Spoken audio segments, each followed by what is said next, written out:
Iran's political and strategic importance now propelled it to the forefront of U.S. foreign policy. Systematic efforts were made to help bolster the country. In 1949, the Voice of America radio station began broadcasting in Farsi to the local population, with the first program featuring President Truman commenting on the historic bond of friendship between Iran and the United States, and promising assistance to help create a prosperous and peaceful world that was free from oppression. By the time war broke out in the Korean Peninsula a year later, more direct help was being offered.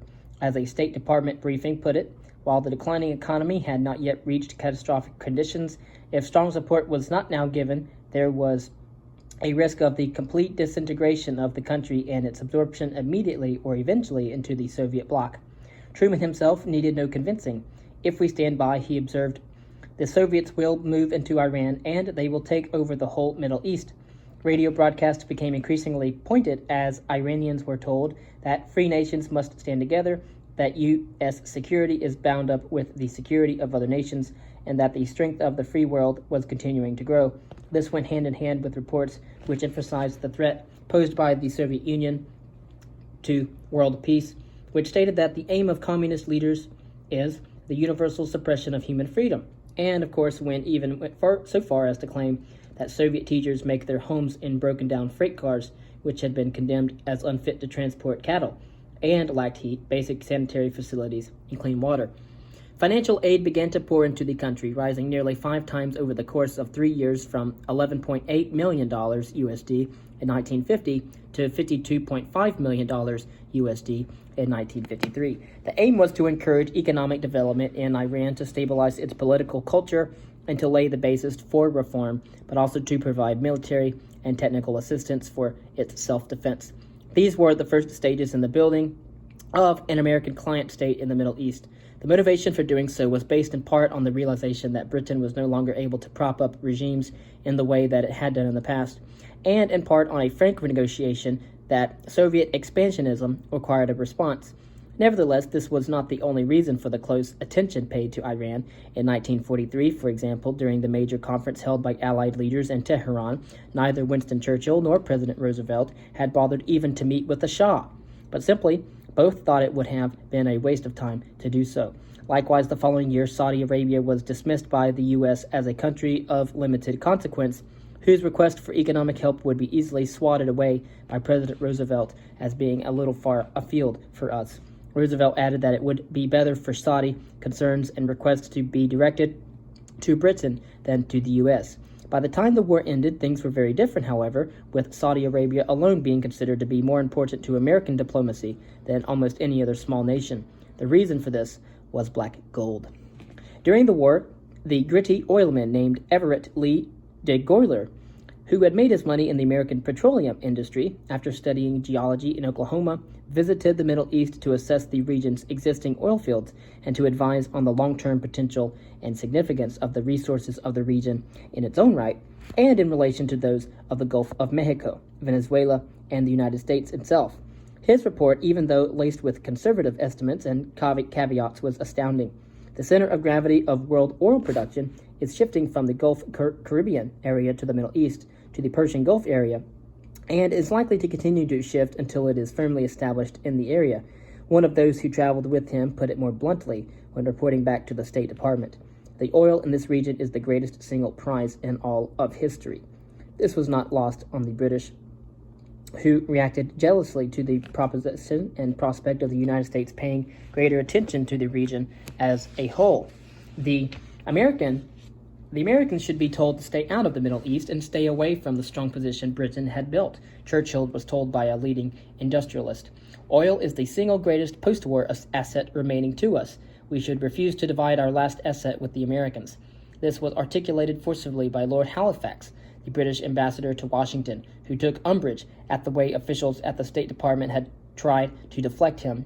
British policymakers were also concerned about what was going on, fearing that the U.S. is intending to divest us of our oil assets in the Middle East.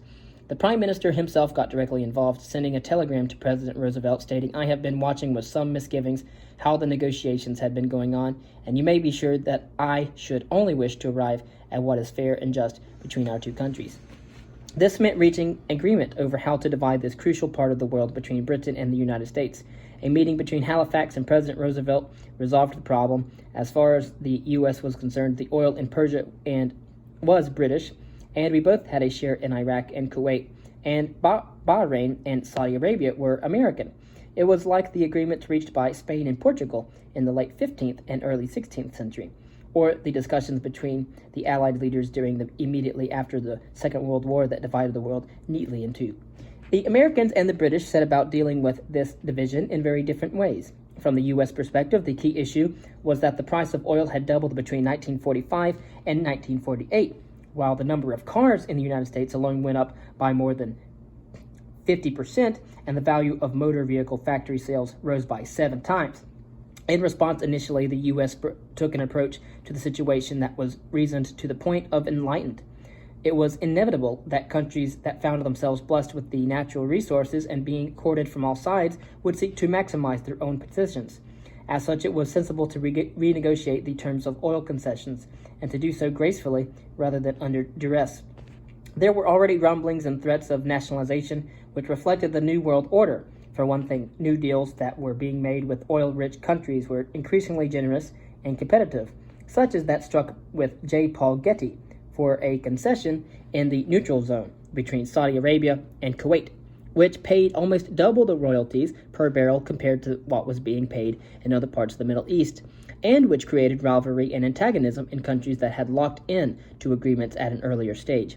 This not only made them hotbeds for dissent over the way the resources were being expropriated and prompted demands for nationalization, it also made them vulnerable to communist rhetoric and to overtures from Moscow. A remarkable shift in revenues followed as the U.S. softened its trading positions and renegotiated a raft of deals. In 1949, for example, the U.S. Treasury collected $43 million in taxes from Aramco, a consortium of Western oil companies, while Saudi Arabia received $39 million in revenues. 2 years later, the changing of the system of tax credits whereby businesses could offset their expenses, the business was paying $6 million in the U.S., but $110 million to the Saudis. There was a domino effect as other concessions in Saudi, as well as in Kuwait, Iraq, and elsewhere, reset their terms in favor of local rulers and governments. Some historians have spoken of this moment of reworking the flows of currency as being as momentous as the transfer of power from London for India and Pakistan. But its impact was most similar to the discovery of the Americas and the redistribution of global wealth that followed. Western corporations that controlled concessions and whose distribution was largely concentrated on Europe and the U.S. began to funnel cash to the Middle East, and in doing so started a shift in the world's center of gravity. The spider's web of pipelines that crisscrossed the region and connected east and with west marked a new chapter in the history of this region. This time it was not spices or silks, slaves or silver that traversed the globe, but oil. The British, however, who had failed to read the signs as clearly as their American counterparts, had other ideas. In Iran, Anglo-Iranian was a lightning rod for criticism. It was not hard to see why, given the huge imbalance in the amounts paid to the British exchequer compared with royalties dispersed to Iran. Although other countries in this region could also complain about the lack of benefits that were exchanged for their black gold, the sale of the unevenness in Iran made the situation look particularly bad. In 1950, although Abadan was home to the refinery that was by now the largest in the world, the town itself had as much electricity as a single London street. Barely a tenth of the 25,000 children of school age were able to attend classes. Such was the dearth of schools. As elsewhere, Britain was caught on the horns of a dilemma from which there was no escape, a point from no return. Renegotiating the terms of the oil concession would be all but impossible, as the astute and well-connected U.S. Secretary of State Dean Ashland observed. Anglo-Iranian was majority owned by the British government, and as such was seen as a direct extension of Britain and its foreign policy, not without reason. Like the East India Company, the EIC, there were blurred lines between the interests of the business and those of the British government. As with the EIC, Anglo-Iranian was so powerful that it too was effectively a state within a state, while its power was in the end that of Britain. If Anglo-Iranian caved in and gave Iran a better deal, concluded Ashton, then it would destroy the last vestige of confidence in British power and in the pound. Within months, he predicted Britain would have no overseas assets left at all. London's heavy reliance on the company's revenues made the situation precarious. As has been recognized, Britain stands on the verge of bankruptcy, he wrote in a cable. Without her important overseas interest and the invisible items in her balance of payments, she cannot survive. This was why the British were using all the tricks of the diplomatic trade, issuing shrill reports that constantly emphasized the imminent threat of a Soviet invasion. The cardinal purpose of British policy is not to prevent Iran going commie. Despite Britain's claims to the contrary, the cardinal point is to preserve what they believe to be the last remaining bastion of Brit solvency. Things turned nasty then when new terms were offered to Iraq in 1950, but were conspicuously withheld from Iran at the same time. The fact that the Iraqi oil company was part owned by Anglo-Iranian rubbed salt in the wounds and provoked a furious reaction in Iran. Nationalist politicians sprang up to proclaim the iniquity of Anglo-Iranian's virtual monopoly, spicing their criticisms with comments that were intended to ruffle feathers.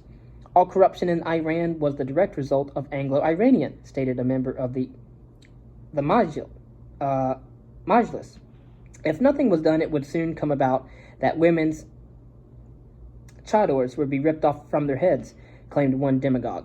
It would be better, said another, for the entire oil industry of Iran to be destroyed by an atomic bomb than to allow Anglo-Iranian to exploit the people and the country.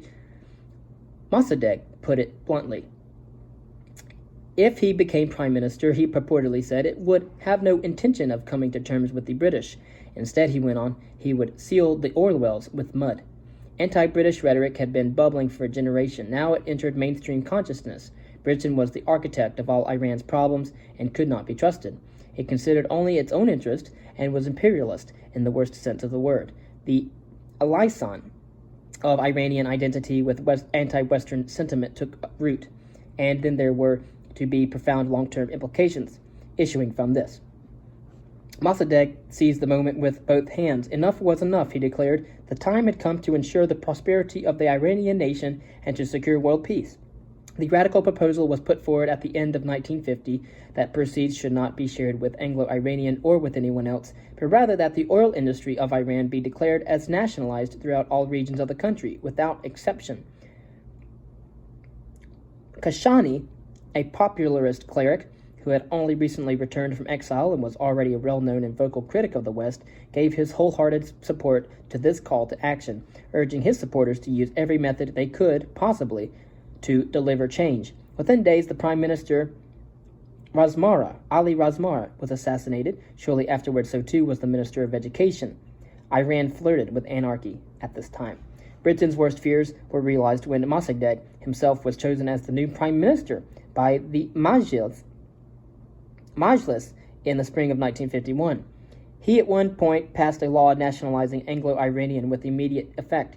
This was a disaster, as both the press in London and the British cabinet realized. It was important, declared the defense minister, to show that our tale cannot be twisted interminably. Iran was allowed to get away with it, he went on. The next thing could be an attempt to nationalize the Suez Canal. Plans were drawn up to drop paratroopers into Iran to secure the refinery at Abadan, if necessary. These were the death throes of a great empire in retreat, desperately thrashing to hold on to its former glories. Mossadegh turned to the screw, giving British employees of Anglo-Iranian a week to pack up and get out of Iran in September of 1951. And to top it off, Kashani declared a national day of hatred against the British government. Britain had become a byword for all things that was wrong in Iran, one that united a wide spectrum of political beliefs. You don't know how crafty the British are, Mossadegh told one high-ranking American envoy. You don't know how evil they are. You do not know how they sully everything they touch. This sort of rhetoric made him wildly popular at home, but it also made him famous abroad. In 1952, he was on the cover of Time magazine as its Man of the Year. Britain's heavy-handed attempt to force the situation did not help. Faced with losing control not only of Anglo-Iranian, but of the income it brought, the British government went into crisis mode, organizing an embargo on all Iranian oil. The aim was to hurt Mossadegh and force him to capitulate.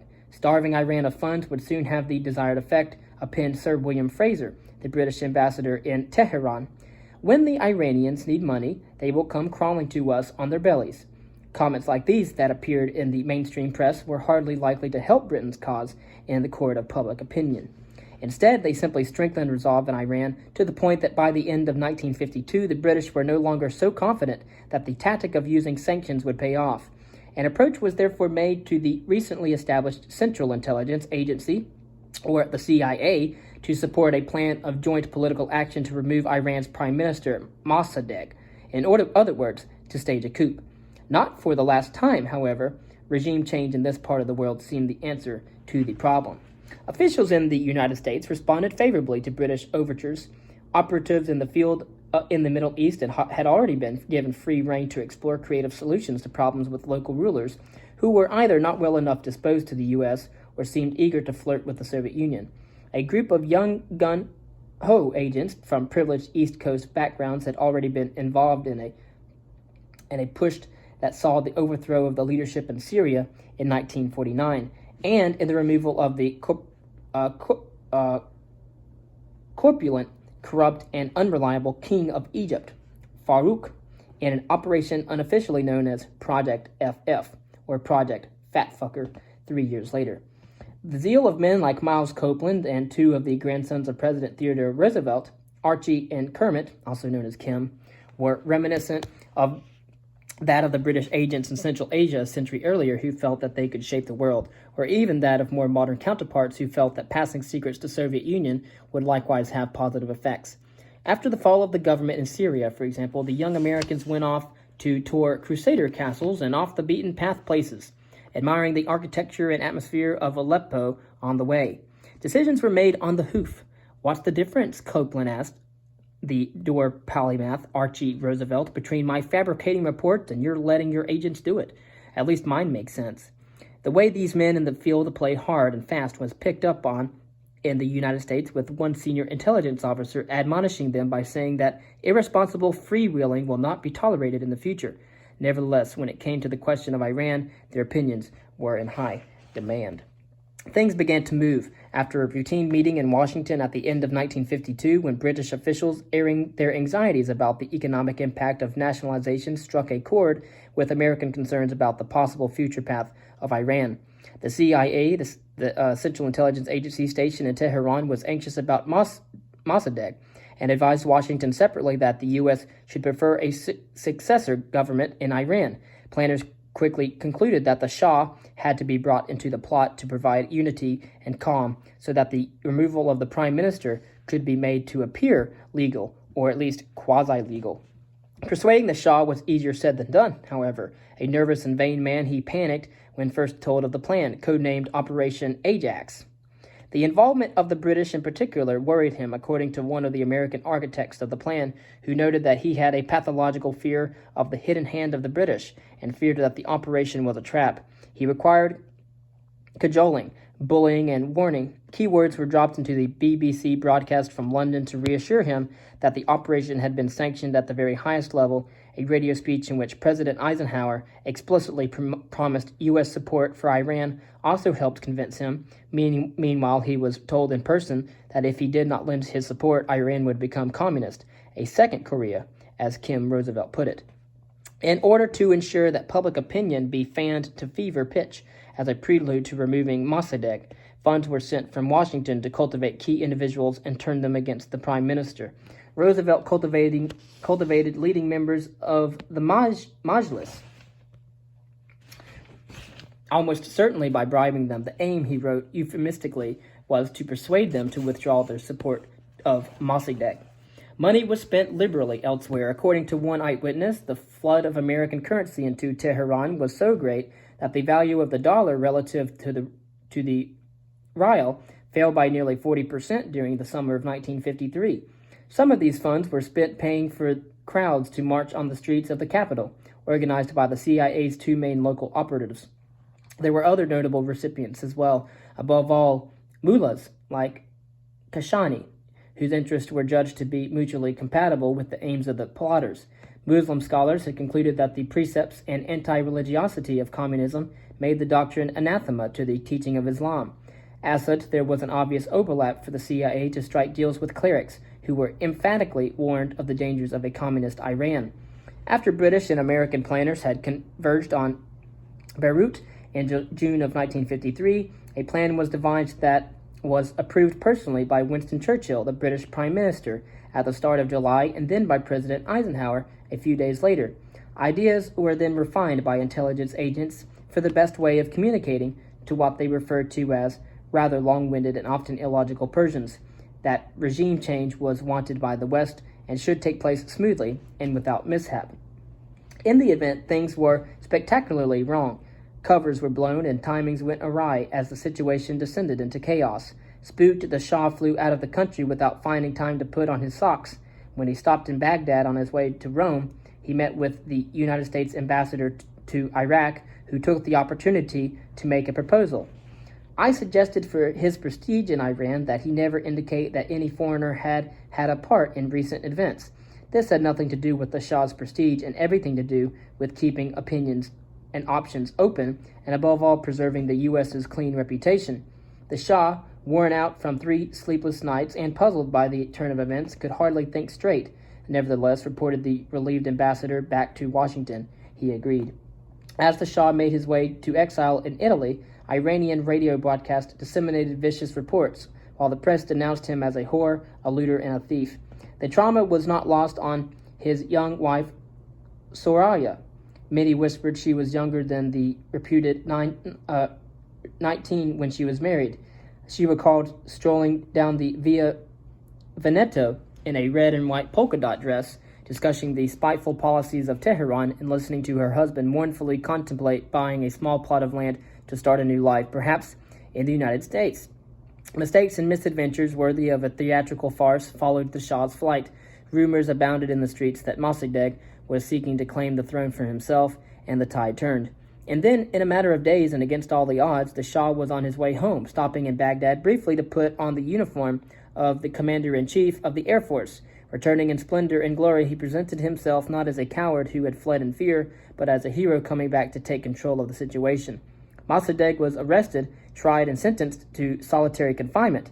This was followed by a lengthy period of exile until his death in 1967.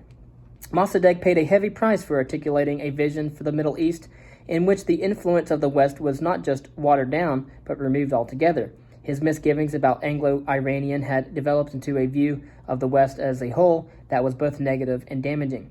This made him a troublemaker of the First Order in Iran, and enough for British and American policymakers to formulate plans to remove him from the stage altogether. His loud protestations came at a time when others too were becoming vocal critics of Western control of the networks linking East and West. In Egypt, rising animosity saw anti-British rioting and demands for the evacuation of British troops based at Suez. A report of the Joint Chiefs of Staff by a U.S. State Department visitor to Cairo was unequivocal about the situation. "The British are detested," he wrote.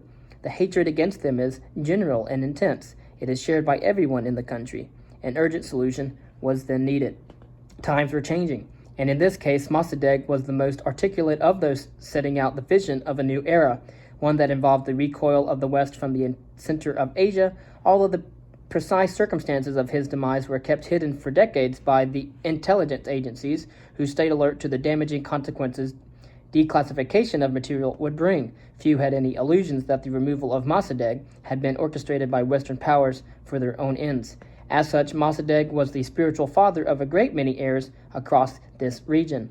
For while the methods, aims, and ambitions of a group as diverse as Ayatollah Khomeini, Saddam Hussein, Osama bin Laden, and the Taliban varied widely, all were united by a core tenet, however, that the West was duplicitous and malign, and that liberation for local populations meant liberation from outside influences. There were different ways of attempting to achieve this, but as the case of Mossadegh showed, those who presented a problem for the West were liable to face the consequences. Psychologically, then, the coup was a pivotal moment. The Shah drew all the wrong conclusions and convinced himself that the people of Iran adored him. In fact, there was ambivalence at best for the Shah, whose cavalry officer father had taken the throne only 30 years earlier. His flight to Rome demonstrated a worrying lack of backbone. His conviction that he was the man to modernize the country depended on his ability to read the prevailing political winds and to stand independently of Western, above all American, intervention. This was a lot to ask of a vain man whose roving eye and love of the finer things in life provided ammunition for his rivals and left little time for good judgment. More than anything, though, the CIA-backed coup of 1953 marked a watershed for America's role in the Middle East. Here was a second chance to save Iran, reasoned John Foster Dulles, the new Secretary of State, a chance to make sure it did not slip out of the West's orbit. Given that a democratic independent Iran did not appear to be possible in the circumstances, the U.S. ambassador to Tehran told the Shah there were two choices: a free, undemocratic independent Iran or a permanently undemocratic independent Iran. Behind the Iron Curtain. It was the direct antithesis of the loud and public message that the West was advocating in its struggle with communism about freedom and about democracy. It was the point where the United States stepped into the breach. It was the point where the United States came into serious contact with the region crisscrossing for centuries by the Silk Roads and set about trying to control it. But there were dangers ahead, posturing about democracy on the one hand, while being prepared to sanction and even orchestrate regime change on the other, made for uncomfortable bedfellows. It could be dangerous to play both sides, not least because in due course there would inevitably be a breakdown in trust and a collapse of credibility. As Britain's star continued to fade, much depended on what lessons America would learn from what happened in 1953. And so they were given a choice of a democratic, independent Iran or